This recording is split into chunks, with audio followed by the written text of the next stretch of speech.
से पानी रोकने को युद्ध अपराध माना जाता है सभ्य समाज में। प्रधानमंत्री भी जाहिल है और पब्लिक भी जाहिल है, तो जाहिल प्रधानमंत्री बोलता है पानी वो लगभग असंभव है, लगभग असंभव है।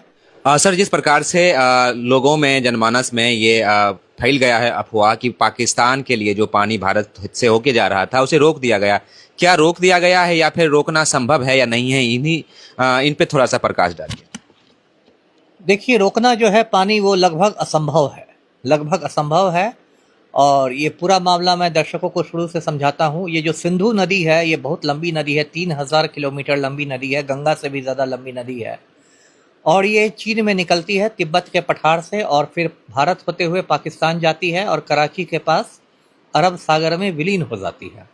ये सिंधु नदी इतनी महत्वपूर्ण नदी है, इसी से दर्शक समझे कि जो हमारे देश का नाम इंडिया है वो सिंधु नदी के नाम पर ही है। सिंधु को ही इंग्लिश में इंडस कहते हैं और इंडस के ही नाम पर इस देश का नाम इंडिया पड़ा है।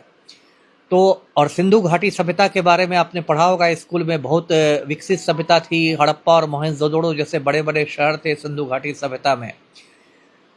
तो जब 1947 में भारत का विभाजन हुआ तो सिंधु नदी के जल को लेकर भारत और पाकिस्तान में विवाद छिड़ गया। तो उसके बाद विश्व बैंक जो है, वर्ल्ड बैंक, विश्व बैंक ने मध्यस्थता की और 1960 में 1960 में कराची में सिंधु नदी के जल समझौते पर दस्तखत हुए। भारत की ओर से जो उस समय प्रधानमंत्री थे पंडित नेहरू ने दस्तखत किए और पाकिस्तान की ओर से वहाँ के राष्ट्रपति अयूब खान ने दस्तखत किए। ये एक बहुत लंबा चौड़ा जटिल जल समझौता है। मैं मोटा मोटी बताता हूँ दर्शकों को आसान शब्दों में कि इस समझौते के द्वारा जो 3 पूर्वी नदियाँ हैं उनका पानी भारत के हिस्से में आया। ये 3 नदियाँ हैं, रावी, सतलज और व्यास। और जो 3 पश्चिमी नदियां हैं उनका पानी पाकिस्तान के हिस्से में है। ये पश्चिमी नदियां हैं सिंधु, चिनाब और झेलम। और यदि आप पानी की मात्रा के हिसाब से देखें तो 70% पानी पाकिस्तान के हिस्से में गया और 30% पानी हिंदुस्तान के हिस्से में गया।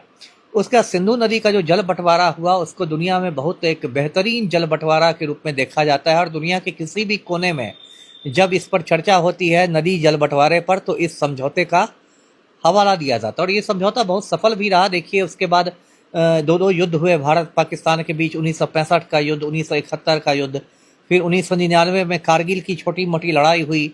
इसके बावजूद ये समझौता बिल्कुल अबाध गति से चलता रहा और दोनों देशों को इसका फायदा हुआ।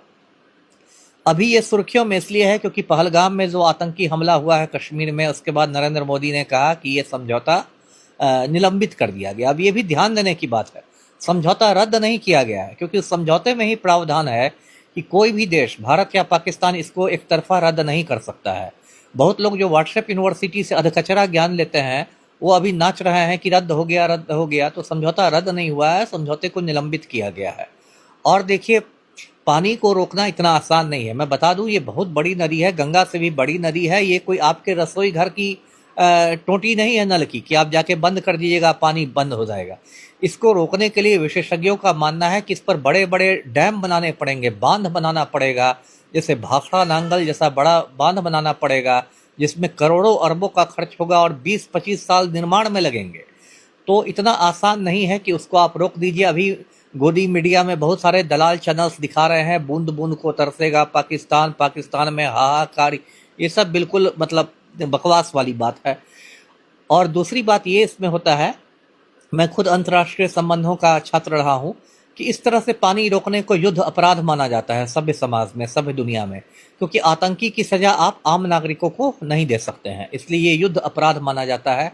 और जो देश पानी रोकता है उसका अपना भी नुकसान होता है, क्योंकि मान लीजिए आपने पानी रोक भी दिया तो पानी का फिर जल स्तर इतना बढ़ जाएगा कि आपके अपने देश में बाढ़ आ जाएगी, आपके अपने शहर डूबने लगेंगे।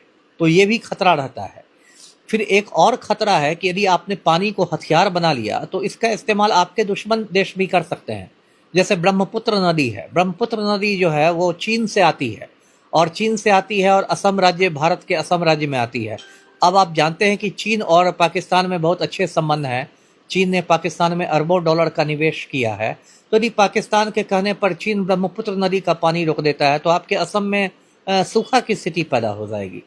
तो देखिए, ये समझना है कि मोदी जी जो है बहुत बड़े जुमलेबाज और हवाबाज नेता हैं पहलगाम हमले के बाद उनकी बड़ी फजीहत हुई, बहुत किरकिरी हुई कि बहुत नकारा प्रधानमंत्री साबित हुए हैं, कमज़ोर प्रधानमंत्री साबित हुए हैं। तो जनता को भरमाने के लिए उन्होंने ये सिंधु नदी वाला आप कह सकते हैं शगुफा छोड़ा है।